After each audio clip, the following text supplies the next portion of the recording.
दैत्य गुरु शुक्राचार्य आप? हे महादेव, मैं एक याचना लेकर आपके चरणों में उपस्थित हूं।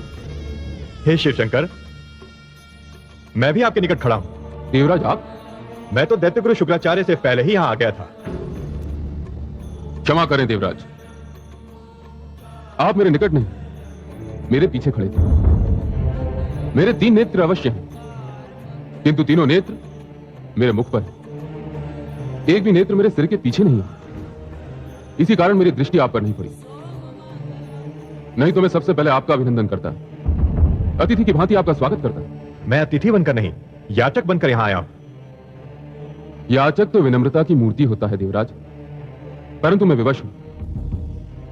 दैत्य गुरु शुक्राचार्य पर मेरी दृष्टि भी पहले पड़ी और अपने याचक बनकर आने की सूचना भी उन्होंने पहले दी, इसलिए उन्हीं के निवेदन को पहला अवसर दिया जाएगा। हे महादेव, मैं संजीवनी मंत्र मांगने आया हूं। संजीवनी मंत्र? एक कल्प में एक ही बात किसी एक ही को दिया जा सकता है।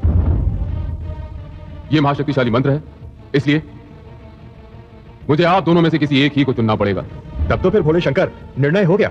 मैं देवराज इंद्र हूं, मंत्र मुझे ही मिलेगा। नहीं देवराज, देव हो या दानव, निर्णय परीक्षा के आधार पर ही होगा। परीक्षा? हाँ देवराज, आप दोनों में से जिस किसी को भी यह मंत्र लेना है उसे परीक्षा देनी होगी।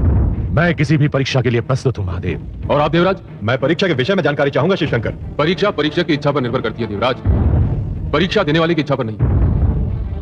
परीक्षा क्या होगी, कैसी होगी, इसका निर्णय तो केवल परीक्षा करता है। फिर भी आपने जानकारी चाहिए है तो जान लें।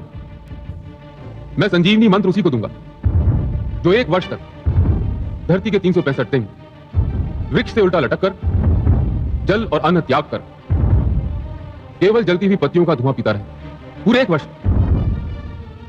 आपको स्वीकार है देवराज? और आपको दैत्य गुरु? हे महादेव, मुझे इसकी चिंता नहीं है कि परीक्षा कितनी लंबी और कितनी कठिन हो।